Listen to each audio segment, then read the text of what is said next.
जिंदगी सबके लिए बराबर थोड़ी ही होती है। मां बाप ने रखा नहीं, कॉलेज में रहा नहीं, कंपनी वालों ने रहने नहीं दिया, फिर भी अपनी जिंदगी से 10 साल आगे के इनोवेशन हमेशा किए। नमस्कार, मैं Vivek Bindra, founder and CEO बड़ा बिजनेस.com। आज बात करूंगा imaginative, futuristic, radical innovator Steve jobs के बारे में, जिसको फोर्ब्स ने वर्ल्ड्स मोस्ट वैल्यूएबल ब्रांड का खिताब दिया। एक के बाद एक पावरफुल केस स्टडी दे रहा हूं। अब तक मैं वाजपेयी, रतन टाटा, सरदार पटेल, बॉलीवुड, सुभाष चंद्र बोस, अब्दुल कलाम पे कर चुका हूं। आगे क्या टॉपिक चाहते हैं, कमेंट बॉक्स आपका है और मैं आपके साथ हर कमेंट को आके देखूंगा। जिस पे ज्यादा लाइक वही वीडियो बनाऊंगा। मजबूरी करना, महात्मा गांधी या मैकडॉनल्ड्स की केस स्टडी, डी-मार्ट कैसे बना, सचिन तेंदुलकर, लाइफ कैसे होगी आगे 2050 में, सिंगापुर छोटा सा है, दुनिया में इतना आगे कैसे निकला, मैरी कॉम का बर्थडे आने वाला है, वुमेन्स डे पे देखना चाहते हैं, आने वाला है। बहरहाल वापस आते हैं स्टीव जॉब्स पे। ऐसी फिलॉसफी 1970s में बोल दिया था कि मैं पर्सनल कंप्यूटर हर घर में पहुंचा दूंगा। उस समय लोगों ने विश्वास नहीं किया। ये ऐसा ही है जैसे मैं बोलूं थोड़े दिनों के बाद हर एक के पास में अपना हेली ड्रोन होगा, यानी कि पर्सनल हेली ड्रोन, हेलीकॉप्टर जैसा ड्रोन, आप उसी मोड़ के जाओगे। हो सकता है मैं आपको बोलूं कि थोड़े दिनों के बाद पेन, डायरी, ये सब म्यूजियम में रखे जाएंगे, क्योंकि स्मार्ट हाउस, स्मार्टफोन इतना स्मार्ट हो चुका होगा कि लोग स्मार्टफोन भी यूज नहीं करेंगे। हर घर के अंदर पर्सनल रोबोट्स होंगे। ये सब आगे की बातें हैं, आज इन पे लोग विश्वास नहीं करेंगे। ऐसे ये रेडिकल इनोवेटर थे, खुद के पास ना टेक्निकल स्किल थे, ना मैनेजरियल स्किल थे, ना इनके पास पैसा था। फिर भी स्टीव जॉब्स एक ऐसे व्यक्ति जिसको माता पिता ने रखा नहीं, अब्दुल जंदाली, एक मुसलमान व्यक्ति जो उनके पिता थे, जोआन, इनकी मां अमेरिकन थी, लेकिन क्योंकि वो शादीशुदा नहीं थे, इमिग्रेंट्स थे, बहुत छोटे थे, 22 साल के थे, तो बच्चे की रिस्पॉन्सिबिलिटी नहीं ले सकते थे, इसलिए इनको अडॉप्शन के लिए दे दिया। एक वर्किंग कपल, पॉल जॉब्स और क्लारा जॉब्स ने इनको बाद में अडॉप्ट किया। छोटी उम्र से ही ये पावर, पोटेंशियल और पॉसिबिलिटी कंप्यूटर की समझ चुके थे। इतने बुद्धिमान थे कि बच्चों को इनको टीचर ने बचपन में ही बोलना शुरू कर दिया कि स्किप कर दो भैया, ग्रेड आगे चलोगे, तुम 2 क्लास 3 क्लास आगे जंप मार लो, इतने बुद्धिमान हो। 10 बातें बताऊंगा स्टीव जॉब्स की, जिसने स्टीव जॉब्स को इतना सफल बनाया। पहली strategy, higher orbit. Higher orbit क्या होता है?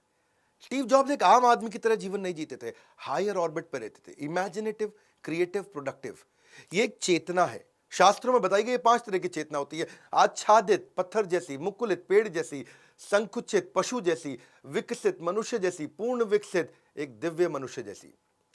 यानी कि हर व्यक्ति इन 5 में से किसी चेतनाओं में रह रहा होता है। कुछ लोगों की चेतना पेड़ जैसी होती है, प्रोग्रेसिव नहीं होते, अटक जाते हैं, वहीं फंस जाते हैं। ये हमेशा एक पूर्ण विकसित चेतना में, हायर ऑर्बिट में जीवन जीते थे। इसको बोलते हैं differentiated higher level of orbit.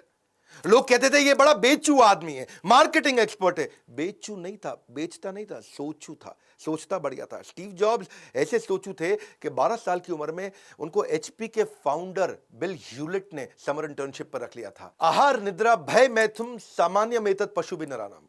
आहार निद्रा भय मैथुन, जो खाली आदमी खाने पीने की चिंता करता है, सोने की चिंता करता है, मैथुन की चिंता करता है, पशु भी नरानम, वो पशु जैसा व्यक्ति है।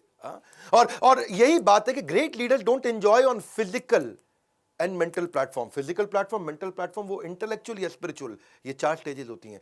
वो इंटेलेक्चुअल या स्पिरिचुअल लेवल पे रहते हैं, लेकिन जो केवल आहार निद्रा भय मैथुन करता है वो लोएस्ट लाइफ जीता है। उनके वैसे जो पिता थे ना, वो उनके साथ में गैराज में काम किया करते थे। सारा जीवन इन्होंने या तो जमीन पर सोते बिताया या कोक की खाली बोतलें जाकर के दुकान को वापस देके पैसा लेके खाने का जुगाड़ करते थे।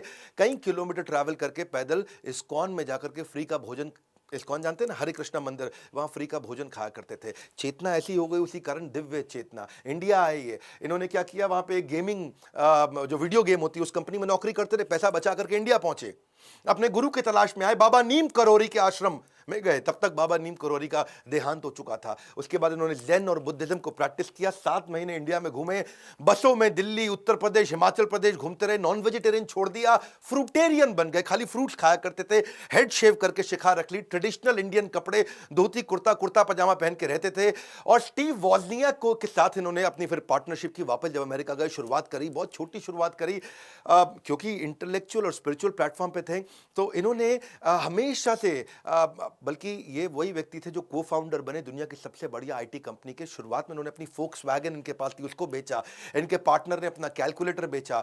उसके बाद उन्होंने शुरुआत करी, अंडरवेयर में ही कस्टमर से मिलते थे नंगे पांव, पैसा नहीं था कपड़े पहनने का। लेकिन 1981 आते आते इन्होंने रिकॉर्ड तोड़ दिए जब इन्होंने आईपीओ लॉन्च किया अमेरिका के अंदर एप्पल का। 1983 में ये अमेरिका के 500 सबसे अमीर आदमियों में आ चुके थे। यानी कि जब ये 23 साल के थे तो $1 मिलियन, 24 साल के थे तो $10 मिलियन, और 25 साल की उम्र तक $100 मिलियन कमा चुके थे। फोर्ब्स ने इनको यंगेस्ट रिचेस्ट लोगों की लिस्ट में डाल दिया। लेकिन 1983 में ये जॉन स्कली से मिले। ये जॉन स्कली की कहानी सुनिए। जॉन स्कली को उन्होंने पूछा, पेप्सी के सीईओ थे, भैया जॉन स्कली, तू जिंदगी भर चीनी का पानी बेचता रहेगा या दुनिया बदलना चाहता है? अगर चीनी का पानी बेचना तो जिंदगी भर तो जा पेप्सी में ही काम कर, वहीं का सीईओ रहे, पर दुनिया बदलना है तो एप्पल में आ जा। जॉन स्कली बोला, एप्पल में आऊंगा, मुझे दुनिया बदलनी है। वही जॉन स्कली जब एप्पल में आया, 2 साल के बाद उसी बोर्ड के अंदर अपनी ताकत को बढ़ा के बोर्ड को अपने साथ लेकर उन्होंने स्टीव जॉब्स को बाहर निकाल दिया। बहरहाल स्टीव जॉब्स की स्पिरिचुअल स्ट्रेंथ थी, इतने बड़े सेटबैक से भी उन्होंने बाउंस बैक किया, और ऐसा बाउंस बैक किया कि आने वाले समय में वापस एप्पल गया और उनके पांव छू के स्टीव जॉब्स को फिर लेकर के आया। 2001 में उन्होंने आईपॉड बनाया, 2007 में आईफोन बनाया और 2010 में उन्होंने आईपैड भी तैयार किया। एनीवे, दूसरी स्ट्रैटेजी 10 बताऊंगा, बहुत पावरफुल। दूसरी है नीटनेस इंपैक्ट परफॉर्मेंस। इनके पिता जो थे ना, वो गैराज के मैकेनिक थे, साधारण मैकेनिक थे, और उनको मशीन्स बहुत पसंद थी। ये भी पिता के साथ रहा करते थे, जो उनके पॉल, इनके पिता का नाम था, और वो हर चीज अपने हाथ से कुछ भी बना लिया करते थे। तो एक दिन वो कुछ फर्नीचर बना रहे थे, और फर्नीचर जो दीवार को लगना था उसमें पीछे की साइड पे वो नया सुंदर माइका लगा रहे थे, brand new high quality mica लगा रहे थे। स्टीव ने उनसे पूछा कि पिताजी, पीछे इतना महंगा माइका लगाने की क्या जरूरत है, वो कौन देखेगा? और पिता ने क्या जवाब दिया कि बेटा, अगर पीछे का और अंदर का हिस्सा ठीक होगा ना, और वो अगर एक बार आप अच्छे से देख लोगे और उसको ठीक कर दोगे, उसमें नीटनेस आ जाएगी, तो दुनिया को दोबारा खोल के उसको देखने की जरूरत नहीं पड़ेगी। ऐसा ही इसी फिलॉसफी ने इनकी जिंदगी बदल दी। और ऐसा ही इनकी कंपनी के अंदर भी एक बार एम्प्लॉय फोन के अंदर बैटरी को टेढ़ा लगा रहा था, और इन्होंने कहा बैटरी सीधा कर दो बेटा। तो उसने कहा कि भैया, बैटरी टेढ़ी है सीधी, अंदर खोल के कौन देखेगा? तभी स्टीव जॉब्स ने कहा, अंदर खोल के अभी देख लोगे तो फोन इतना बढ़िया बनेगा, दोबारा खोल के किसी को देखने की जरूरत नहीं पड़ेगी।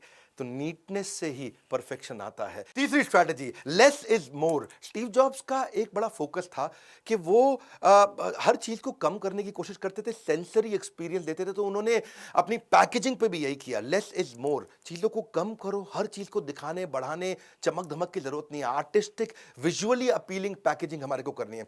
तो एप्पल ने पहली बार पैकेजिंग को चेंज किया था। इन्होंने मिनिमम यूज ऑफ कलर किया, डिजाइन को बहुत सिंपल किया, बहुत एलिगेंटली प्रेजेंट किया उसको, बॉक्स को इतना नीट एंड क्लीन किया कि every corner was very neat and clean, और केवल एसेंशियल दिखाते थे, बाकी सारे क्लटर को खत्म करना चाहते थे। स्टीव जॉब्स छोटी छोटी चीजों पर ध्यान देते थे, attention to little things and detail. उसी के कारण आज एप्पल वो है जो एप्पल है। सो ये चाहते थे कि हम आई ग्रैबिंग कलर्स और इमेजेस, चटक मटक गोविंदा मिथुन, इसकी जरूरत नहीं है हर चीज में। वैसे पता क्या, हर कंपनी के अंदर डिजाइन की टीम होती थी, लेकिन एप्पल के अंदर डब्बा खोलने की टीम बनाई उन्होंने अलग से। डिजाइन की टीम तो दुनिया में हर कंपनी के अंदर रहती है, कोई भी मोबाइल मैन्युफैक्चरिंग हो, ये एक मात्र ऐसी कंपनी थी जहां डब्बा खोलने की इन्होंने अलग से बहुत बड़ी टीम बनाई, जिसका केवल एक ही काम था कि हजारों डब्बे खोल के डब्बा खोलने का एक्सपीरियंस अच्छा करना है। डब्बे के अंदर उसको इतना आसानी से खोलें, उसके अंदर से मैनुअल फालतू आइटम हटा दें जिसकी कोई जरूरत ही नहीं पड़ती है, और हंड्रेड्स ऑफ प्रोटोटाइप बॉक्सेस को ऐसे खोलें, उसको, उसका बॉक्स का शेप, उसकी एंगल, टेप कैसे लगाएंगे उस डब्बे पे, उसको भी खोल खोल करके वो एक्सपीरियंस को बिल्ड करके उसको इंप्रूव किया करते थे। तो हर चीज को उन्होंने मिनिमम किया, एसेंशियल चीजों पे ध्यान दिया, चटक मटक हटा के। अपने लोगो जो है, लोगो भी इन्होंने ऐसे ही इवॉल्व किया। उसमें एप्पल में छोटा सा एक बाइट है, वो भी इसीलिए कि ताकि चेरी या टोमेटो ना लोग समझ बैठे, उसको एप्पल ही समझें। तो लोगों को भी इतना मिनिमम कर दिया कि लोगों के नीचे से कुछ नहीं लिखा, केवल लोगो लिखा, लोगो बनाया, उसमें कंपनी का नाम हटा दिया, कोई और टैगलाइन हटा दी, और आज ये दुनिया का स्लीकेस्ट लोगो और मोस्ट रिकॉग्नाइजेबल लोगो हो चुका है एप्पल का। बस वो सिंपल सा लोगो देखते ही लोग समझ जाते हैं भैया एप्पल की आइटम है। इनके ऑफिस स्पेस, इनकी वॉल्स, इनकी शेल्फ, इनके डेस्क, वो भी सब वाइट थे, बिल्कुल नीट और क्लीन, उसको भी मिनिमम रखते थे। चौथी strategy, calligraphy, the soul of decorative mentality. आत्मा, डेकोरेटिव मेंटालिटी, स्टीव जॉब्स की डेकोरेटिव मेंटालिटी। क्या मतलब हुआ इसका? कैलीग्राफी का पहले मतलब समझ लेते हैं। डेकोरेटिव हैंडराइटिंग को, सुंदर सुंदर तरीके से लिखने को, अलग अलग तरीके से उसी बात को लिखने को बोलते हैं कैलीग्राफी। ये he would change something that is already established, क्योंकि इनकी इमेजिनेटिव डिजाइन थिंकिंग बन चुकी थी, अनमैच्ड क्रिएटिव इमेजिनेशन हो चुकी थी। बचपन से ना इनका स्कूल में मन लगता था, ना कॉलेज में मन लगता था। कॉलेज छोड़ने के बाद इन्होंने कैलीग्राफी की क्लासेस ज्वाइन कर ली, जहां इनकी डेकोरेटिव मेंटालिटी बिल्ड हो गई, और उसके कारण ये परफेक्शनिस्ट भी हो गए। उस डेकोरेटिव मेंटालिटी के चलते चलते ही would not settle down for 9.9 out of 10, इनको 10 आउट ऑफ 10 चाहिए था। Either he will create everything non existing और डिस्ट्रॉय एवरीथिंग एग्जिस्टिंग। एक्चुअली क्या होता है, कैलीग्राफी का मतलब होता है ability to write one thing in 100 different ways। एक ही चीज़ को 100 तरीके से कैसे लिख सकते हैं, अलग अलग सुंदर सुंदर डिज़ाइन में कैसे लिख सकते हैं। मुद्दा कहाँ है, पकड़ना मेरी बात को। मुद्दा है 100 तरीके से सोचने में एक ही चीज़ को, वो आत्मा में चला गया इनके। यानी कि एक ही प्रॉब्लम को 100 तरीके से सोच पाना, यानी कि एक ही रिक्वायरमेंट को 100 डिज़ाइंस की तरह सोच पाना, और वो कैलीग्राफी इनकी टेक्नोलॉजी में चली गई। यही हम भी सीखने का प्रयास करते हैं, अपने कंटेंट को कैसे बार बार रीडिफाइन करें, रीडिज़ाइन करें, हर बार आपको अच्छा एक्सपीरियंस दें, बढ़िया बढ़िया एनिमेशन ला करके दें। बेसिकली यही यूजर एक्सपीरियंस है। एयरबीएनबी क्या था, कुछ भी नहीं, एक मकान को, दुकान को रेंट पे देना, ये धंधा सालों साल से चल रहा था, पर एयरबीएनबी ने अट्रैक्टिव इंटरफेस दे दिया, एक इजी टू यूज प्लेटफॉर्म दे दिया, इंटरनल रेटिंग सिस्टम दे दिया, रेवोल्यूशन हो गया। एप्पल भी कस्टमर के थॉट को समझ गया कि कंप्यूटर गंदा लगता है, अगली लगता था। 1970s 80s बता रहा हूं आपको, टेक्नोलॉजी अगली थी, बल्कि थी, अनअट्रैक्टिव था, उसको सेक्सी कैसे बना दे। देखो एक बात समझो, सुअर को लिपस्टिक लगा करके उसको खूबसूरत बनाना, ये उसी प्रकार है किसी बैड प्रोडक्ट को आप बेचना। इसी को, ये डिजाइन थिंकिंग इनकी ऐसी ही आई, बोला बैड प्रोडक्ट नहीं चाहिए, सुअर को लिपस्टिक लगा के सुंदर नहीं दिखा सकते आप, इसीलिए। अच्छा चलो 5वीं स्ट्रैटेजी पे आते हैं। Innovation is about subtraction. Innovation का मतलब है चीजें कम कर दो, बहुत कम कर दो। 1997 में जब इनको वापस इंटरिम सीईओ के रूप में बुलाया गया था ना, भैया स्टीव जॉब्स वापस आ जाओ, भैया एप्पल खत्म हो गई, तुम्हारे बिना वापस आ जाओ। यही होता है, innovation distinguishes between a leader and a follower. Jobs जब वापस आए, उन्होंने देखा 350 आइटम बना रहे हैं, ये क्या मजाक बना रखा है कंपनी के अंदर, ये भी बनाएंगे हम, वो भी बनाएंगे हम, ऐसा भी बनाएंगे, वैसा भी बनाएंगे। स्टीव जॉब का भाई हम सब कुछ बना रहे हैं। बोला shut up, stop it right now, minimalistic हो जाओ। 350 चीजों में से 340 इन्होंने हटा दी, डेटा को स्टडी किया और केवल 10 चीजों पर फोकस किया। Products had become redundant, outdated, और बहुत एक्सपेंसिव पड़ता था प्रोडक्शन कॉस्ट को, वो नहीं प्रोड्यूस कर पाते थे क्योंकि फालतू चीजें बहुत ज्यादा कर दी। स्टीव जॉब्स एक मापदंड बन चुके थे क्वालिटी के, ये था स्टीव जॉब्स का nature. Focusing on just handful things and venture rather than hundreds of them, excellence in quality. वो उनका रूल क्या था, let's free up the space for what matters the most, what matters the most, what matters the most, उसी पर focus करूंगा जो सबसे जरूरी है। What matters the most, what matters the most. अपने मार्केटिंग प्लान में भी यही किया। इनके यहां जो मार्केटिंग वाले थे, वो क्या कहते थे, वो अपने लैपटॉप को जब बेच रहे हैं बोल रहे हैं my laptop is fast, super light, has Pentium 5 processor, it comes in 3 great colour. Steve Jobs बोला व्हाट नॉनसेंस, शट अप, ये सब नहीं चाहिए। When you talk to many things your message gets missed, समझ ही नहीं आएगा लोगों को तुम बोल क्या रहे हो, इतनी सारी बातें बोल रहे हो। स्टीव जॉब्स ने कहा एक लाइन बोलो, गेम चेंज करो, the world's thinnest notebook, that's it. वो क्या बोले, मैं गर्वित महसूस करता हूं उन चीजों को जिनको मैं करता हूं, और उन चीजों के लिए भी गर्वित महसूस करता हूं जिनको मैं नहीं करता हूं। इसको बोलते हैं मिनिमलिस्टिक थिंकिंग। छठी strategy, pushing herd to a cult. भीड़ में से अपने लोग खोज के उनको अपना बना लो। इनकी स्ट्रैटेजी क्या थी, try to get people to take to one side. इन्होंने पूरी मार्केट को अलग कर दिया, तुम माइक्रोसॉफ्ट वाले और तुम एप्पल वाले, बाजार को अलग किया इन्होंने। समझना मेरी बात को, बड़ा गहरे आदमी ऐसी ऐसी केस स्टडी देते हैं। हमारा काम है आपको ग्रेट लर्निंग शॉर्ट में आकर के देना। If you don't stand up for what you believe in, you will go unnoticed. तो ये बोले मुझको अननोटिस नहीं जाना है, मुझको अपने लोग अलग कर रहे हैं। Microsoft is my biggest competitor. ऐसा करते हैं, फैक्ट टेल्स, स्टोरी सेल्स। मैं कहानी बनाता हूं माइक्रोसॉफ्ट के खिलाफ, इन्होंने कहानी बनाई, बोला मैं 3 चीजों पर फोकस करो।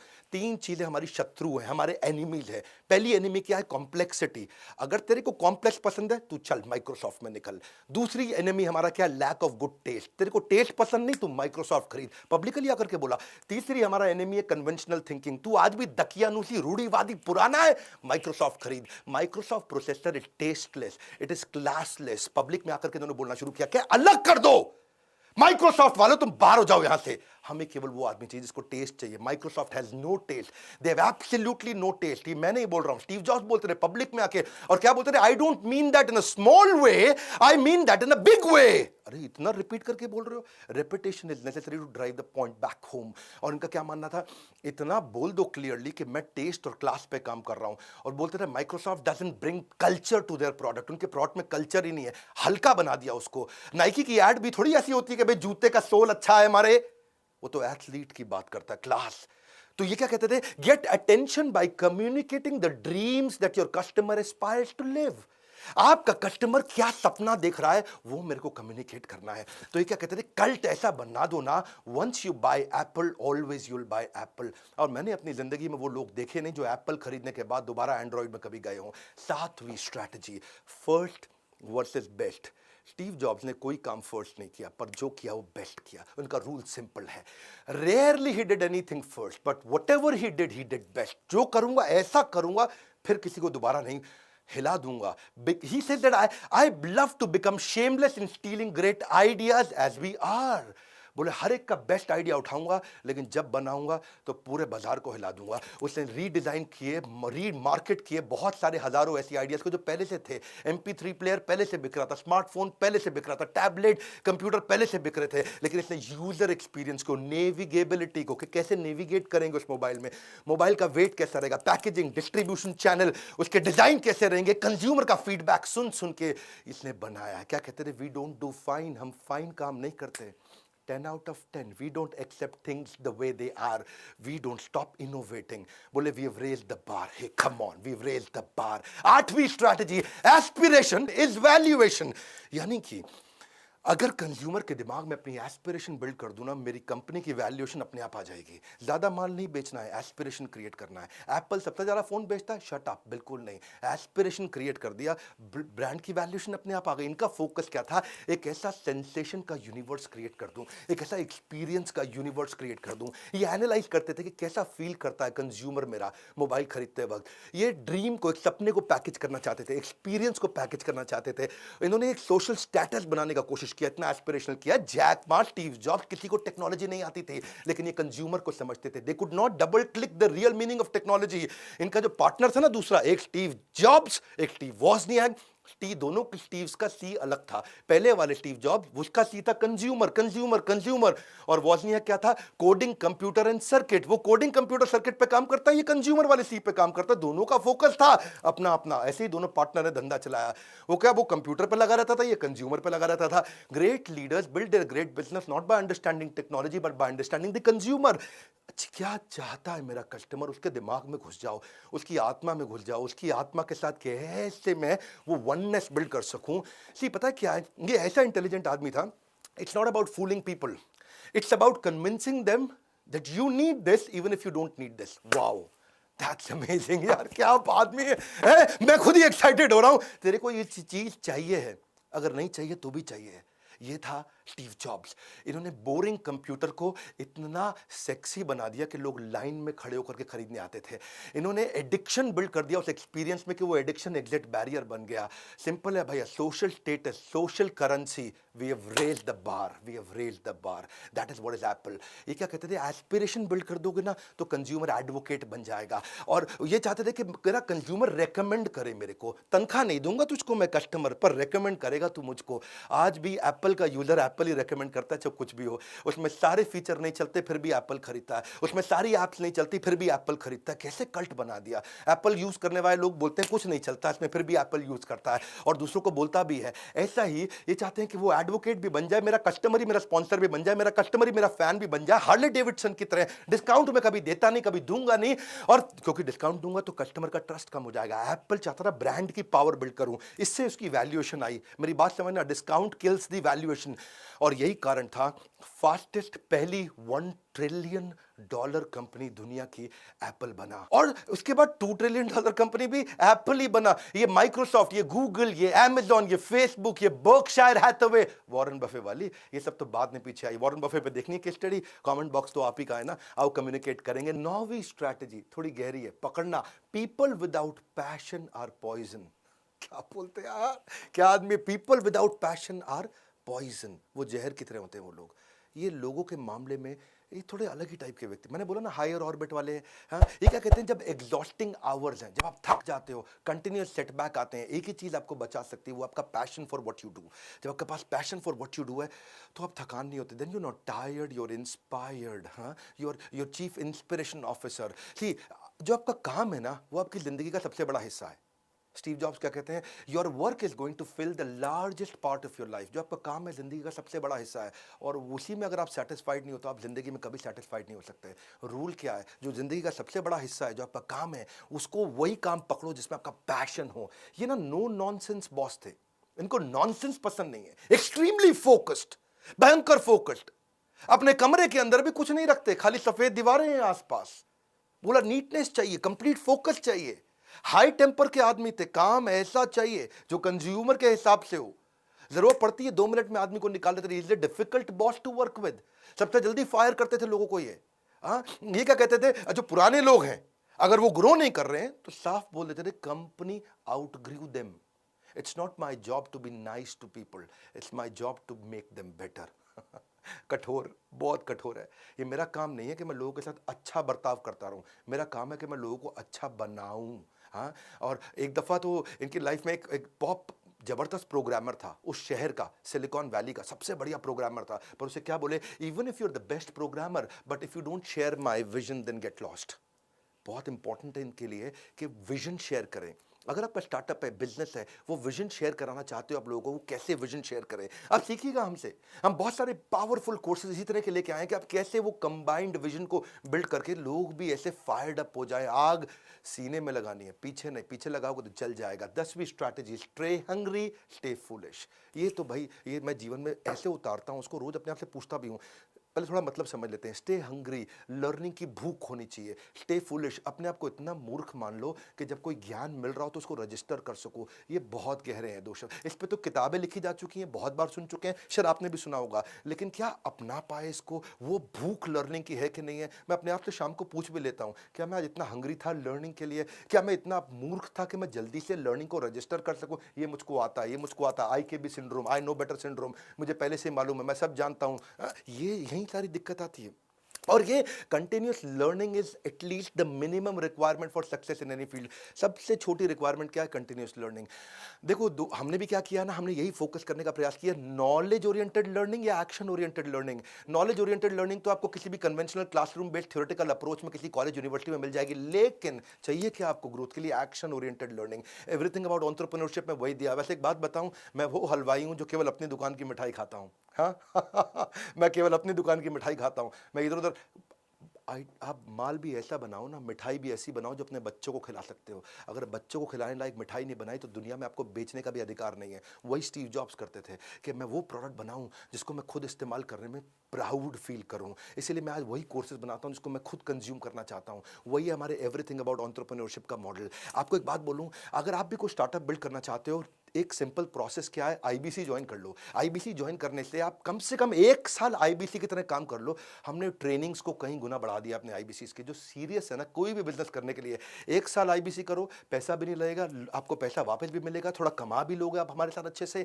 और इतना लर्न कर लोगे कि उसके बाद जब स्टार्टअप में आओगे तो कोई हरा नहीं पाएगा। बोर्ड लाइन नंबर पे फोन करके पता लगाओ कि भाई मैं भी, ये क्या होता है IBC, एवरीथिंग अबाउट एंटरप्रेन्योरशिप क्या है, मैं कैसे ग्रो कर सकता हूं। इस वीडियो को शेयर करना चाहोगे आप? हाँ, क्या आप लोगों को इंस्पायर करना चाहोगे? ऐसा आदमी जो यूनिवर्स में डेंट मारने आया था, ऐसा आदमी जो साधारण काम नहीं करता। पेप्सी का CEO को भी ऐसे बोला ना, चीनी वाला पानी बेचेगा या दुनिया बदलेगा। लाइक करके उत्साह इसलिए बढ़ा दीजिए क्योंकि बहुत मेहनत करता हूं ये फ्री वीडियोस आपको देने में। कमेंट बॉक्स तो मेरा और आपका है, आइए नीचे बात करते हैं, जिस पे ज्यादा लाइक आएंगे वही वीडियो हम आपके साथ दोबारा बनाएंगे। हमारे साथ जुड़े रहने के लिए, इस वीडियो को शेयर करने के लिए, अगर नए आए हैं तो सब्सक्राइब करके बेल आइकॉन हिट करने के लिए आप सबका हृदय की गहराई से मुस्कुराहट के साथ बहुत बहुत धन्यवाद।